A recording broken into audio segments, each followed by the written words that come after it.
So this morning we're going to be talking about anger management. Anger management is something that I went through with a therapist, and it took me about a year to work through all of the parts of anger management. Mainly anger is a primary emotion, so it's on top of the iceberg. It's where it's exposed. It's where people can get to it. It's where you're going to show the most reaction to something through anger. It's how we deal with a lot of issues in our life that are secondary issues because we don't want to deal with the emotions of sadness, disappointment, lonely, overwhelmed, embarrassed, hurt, helplessness, pain, frustrated, insecurity, hunger, grief, anxiety, stress, threatened, tired, contempt, guilt, jealous, scared, and shame are some of these secondary emotions that are covered up by the primary emotions of anger. So questions that we'll look at is, what is your anger often triggered by? Mine was people at work, because people at work moved at a slower pace that I was not used to. Being a cook in the military, I was used to being able to feed 500-600 people.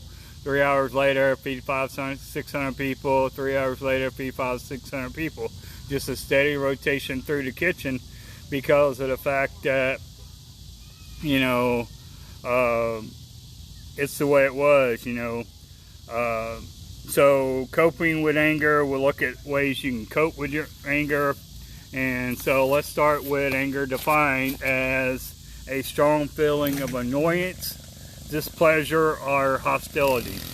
So wouldn't you know it, the moron's going to start doing this right when I get started with weed. It seems like every week. I'll try to work around it.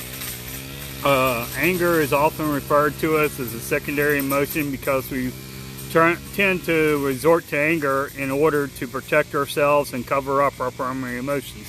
So I told you I was wrong. I told you it's a primary, it's a secondary emotion. So that is why that we do this, to protect ourselves from being hurt, betrayed, disappointed. Mine was disappointment because I was disappointed in the people in the kitchen because they wasn't moving fast enough to get the job done. While anger is completely normal and instinctive emotion, it is extremely important that we acknowledge that emotion. And what I was doing is I was blaming my anger on somebody else. Often people remain angry with another person simply because of the meaning they had to apply to that person's action and the feelings that the meaning then created, And so disappointment, sadness got attached to it, but it was the anger that I used to get back at them.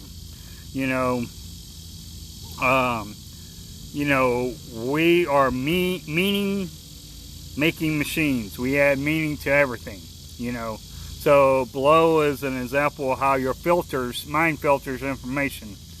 We observe data and life experience. In other words, what is this? Observe plus sense. I experience life. Mental filters. I select data. Meanings. I add meaning. Assumptions. I make assumptions. That usually causes us to, make an ass of ourselves. Conclude. I draw conclusions. Belief. You develop beliefs as part of your conclusions, and respond, you behave. So, we go through this cycle of going through the checks and figuring out what emotions is going to be the right one for it. And like I said, for me for a long time was anger, because anger was something that was accepted as a way of dealing with things in the military. If you got mad at somebody, it doesn't mean that they were going to move any faster. It just means they understood that you were mad and you needed to move. Life is not about experiences. It is about the meaning we attach to them. One experience will completely different for any two people because of the meaning attached for it. Me putting on a good meal in a kitchen is meaningful for me because that's my standard.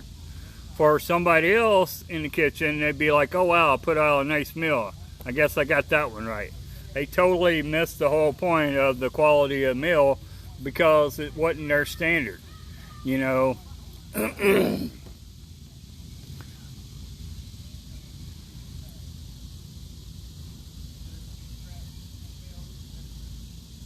Okay, just people telling me they can relate to things I'm talking about. You know, in previous puzzle piece, we uncovered how no action or behavior stand alone. There is always a reason behind some action, even if they are not consciously aware of what that reason is. You know, if we don't realize that we're getting angry, then we can't fix it. You know, so we have to know what triggers us, what helps us calm down, and why we shouldn't go into an emotion battle with somebody when we're angry, because we're going to lose. You know, once you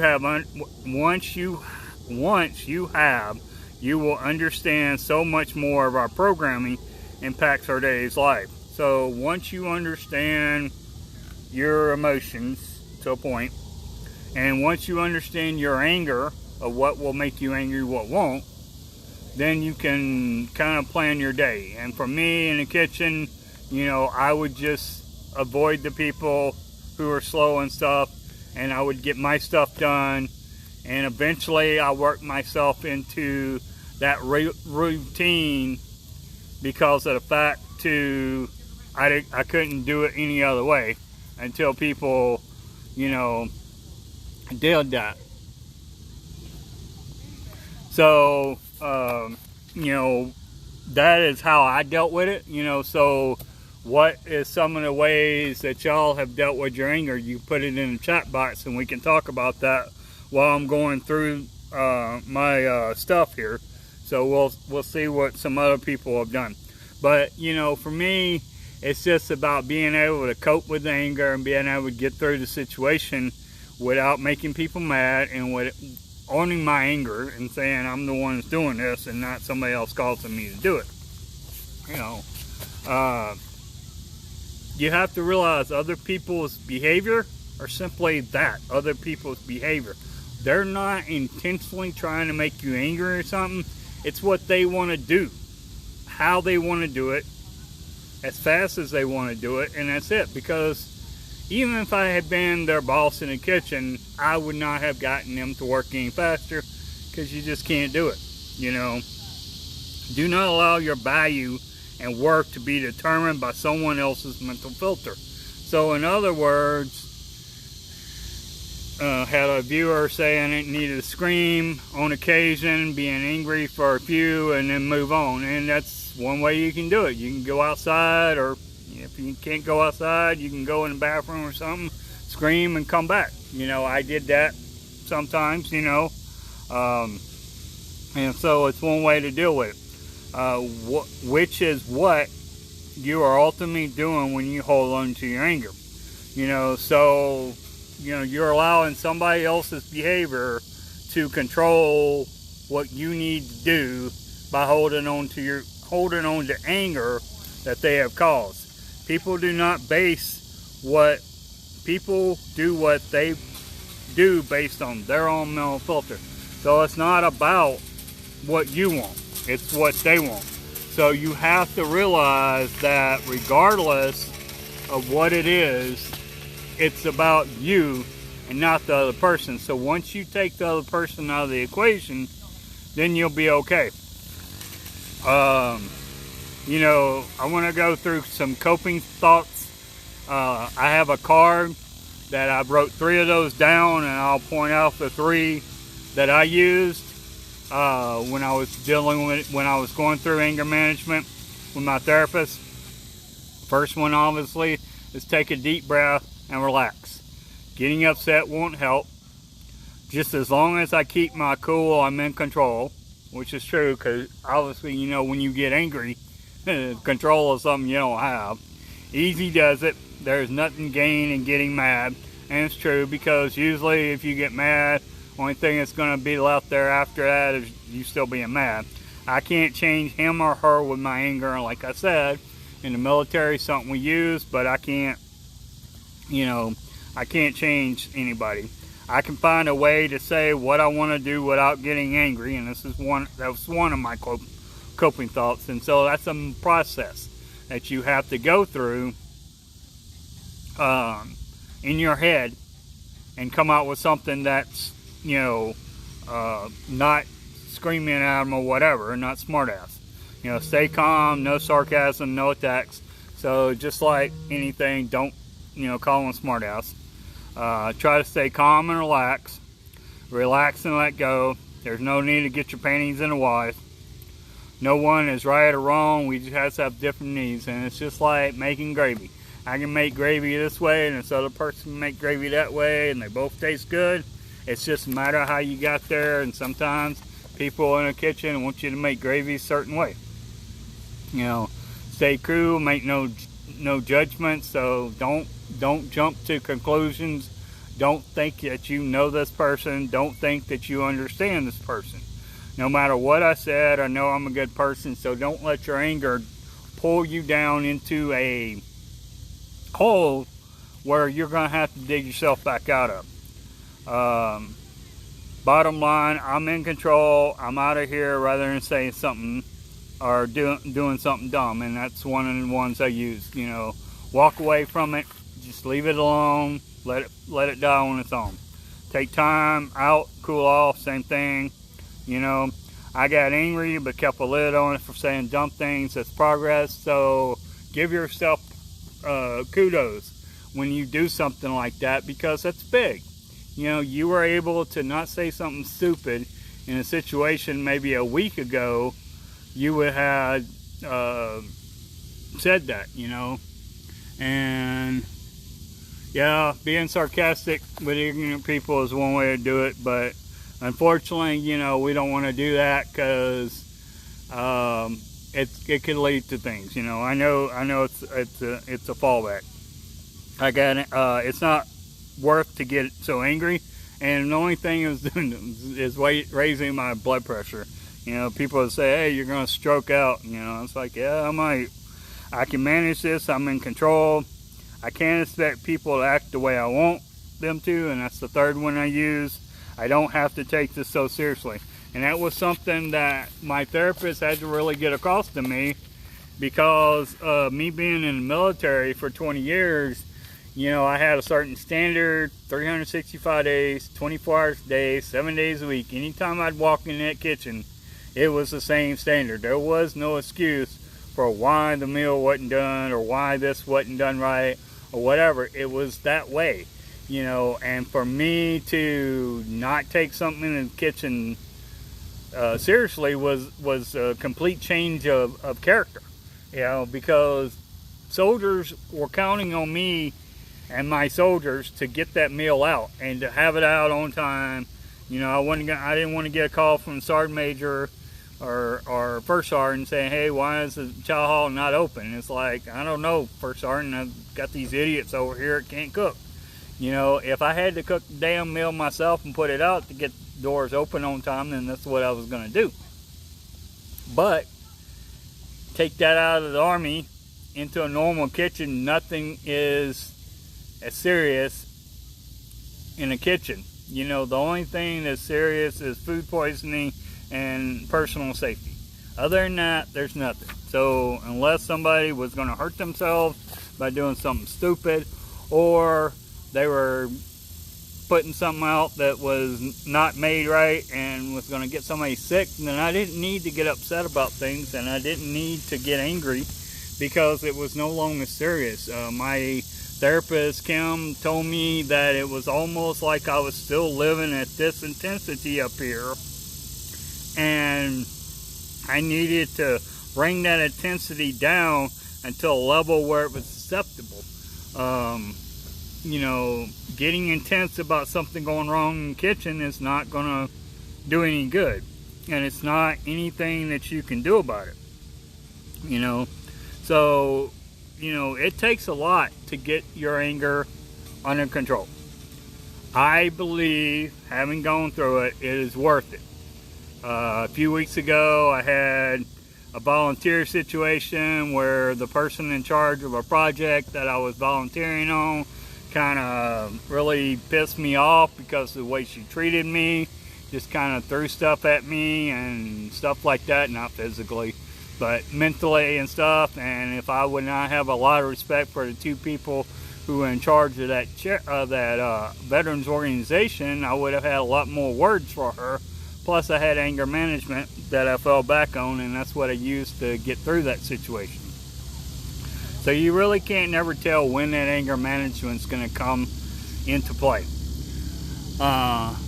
And I agree with my viewer. People don't care, and you're right. People don't care. People care about themselves more than they do you, you know. And that's just the world we live in. You know, even in the post-pre-COVID, whatever world we're in now, you know, it has not changed people's behavior overall. It is still about what I need, what I want, when I want, and right now. You know, and who I got to hurt in the process to get it doesn't really matter, you know. So I agree totally with you on that, you know. Some of the self-growth, self-care, personal growth things that you can look at is take an anger management class. They have them all the time. You don't have to go to a therapist. You can go to YMCA or, you know, veterans organizations, do them, stuff like that. Distance yourself from the anger-inducing situation, which is what I did in the kitchen. Try using some breathing exercise. We talked about that. Going for a walk, listening to music. There's any number of ways to deal with your anger to get you back reset with where you're supposed to be. But it is up to you and not somebody else who is going to do that. Yeah, it just depends on the class you go to. I don't want to, you know, I know people can see the comment, but it just depends on, I don't want to call you out, Michelle. But Michelle, it just depends. I just want you to listen to me for a minute, okay? I know that you went to a class and I know it didn't help, but I don't want you to give up, okay?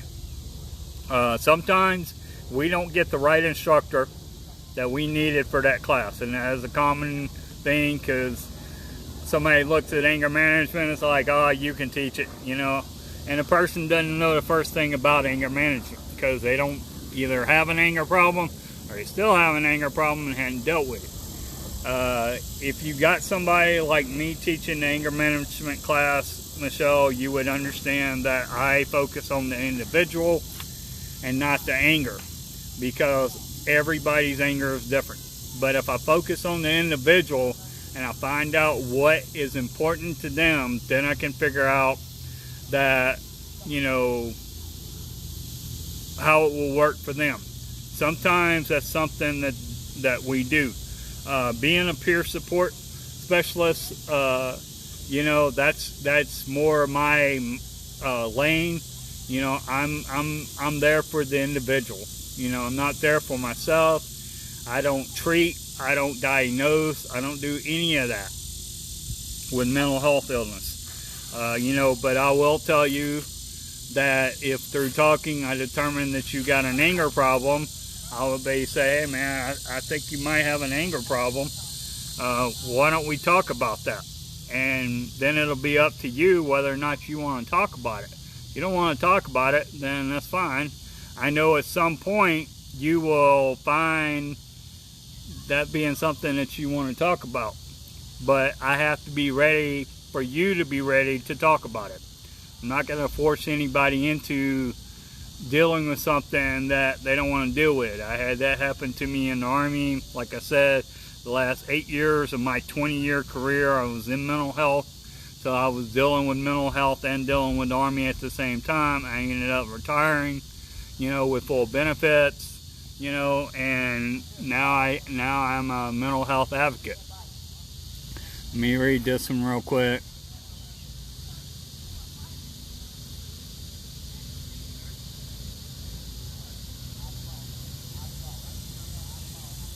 Okay, you know, and I understand that people have different things going on in their life. and with what's different and what's not and stuff like that. Some people, you can get into a good class, you can get around good people, and you can have a real positive experience in an anger management class. And it's just like any class, any topic, any place, any time. It's just all that. Sometimes you end up in a class and you're thinking, I don't want to be here, I'm out of here. And that's taking care of yourself. I don't want you to stay in a class where you don't feel value, where you don't feel this is something going to help. Don't make it worse, But what I will tell you is, I will help you in whatever I can help you with, and help you deal with the anger, and heal that part of your life. Like I said, had I gone off on that person a few weeks ago, I would have defeated myself, because I knew what to do. I've been through the therapy for it, so I was just threw all that work out the door because I decided I wanted to do it my way. So luckily, in my mind, I had that thought process going of coping with anger, and I want to be able to do that. Like I said, if you are looking for, somebody to talk to, and somebody to, sometimes we just need to vent. And if you just need to vent over whatever, I'm here for you. Because I believe that you can start your road toward recovery today and be able to start to heal from all these different problems that we have in our lives. Every day I get up with the purpose of helping veterans. How I do that will be determined on what I do. Whether it's post on Facebook, do a video, go help an organization, go talk to somebody at a park or whatever, whatever it is, So, I have kind of control of what I do. But at the same time, I know what my purpose is, and that is to help veterans. So like I said, if y'all want to DM me, and let's start a conversation about whatever. Anger may not be the biggest thing that's going on in your life. PTSD, depression, anxiety, I could go on and on, but you know what I'm saying. If you know what that is, you can do it. I have other viewers giving you some advice there. Michelle, and like I said, I have a wonderful base audience here. We've all been down that road. Veterans or veteran families, and that's the neat thing about what I'm doing is I can connect other people to people who are gonna help you. If I'm not the one, that's fine. I don't need to be the one, but if you feel a connection to whoever, reach out to them. The worst they can do is say, I'm not comfortable doing this. But I believe that we are here to support each other through whatever difficulties we go through. And, learning about people every day is how I kind of know what to talk about, And the reason I talked about anger management today, I know a few people in my professional, I guess you'd say, life, because it's a veteran side, even though it's personal too, that are dealing with anger management issues. And so, I'm hoping that they'll watch this video and get some tips out of it. Each time I get to review a topic, I learn or I remember things that I'd forgotten, so it's good for me. I love doing this. It's not something that I make any money doing. I do this because I want to. If I was not 100% disabled and getting retirement, I wouldn't be able to do this full time. But through working and getting things done, 100% disabled is not easy to do, and that doesn't mean that I can't go on and do other things. It just means certain areas of my life are that way. Now, I do want to encourage you people, that whoever's out there that has not filed for veterans disability, VA disability, you need to file for it. It's money in your pocket. It only takes a few forms and an exam and you're on your way. I know you don't want to deal with VA. I understand that, but it's the only way to get it. So if you want to, or, you can pay somebody. I have a lot of VA disability people out there, companies that will get you 100%, but it's money and time that you're going to spend. When it's only, a certain amount of paperwork and a certain amount of time, and you can get it done. Right now really would be the ideal time, because people are just now getting back into normal routines, and so right now would be a good time. I don't think the wait would be very long. Let me say the last one. Well, I understand that. I've had a couple of traumatic events in my life in close order. I lost my dad in October last year, and I lost an aunt in November. So I lost two people that was very close to me in less than a month. One I knew was going to happen, the other one I didn't know was going to happen. So I understand those traumatic events. But like I said, Michelle, you can reach out to me or anybody else that you know, and like I said, it's a safe space, no judgment. You tell me what's going on, and I'll listen. And I'll let you know from my experience, what I've been through, so that we can connect that dot. My biggest thing is, as my webpage, as my Facebook page says, help the veteran standing in front of you, and that is it. So I want y'all to take care.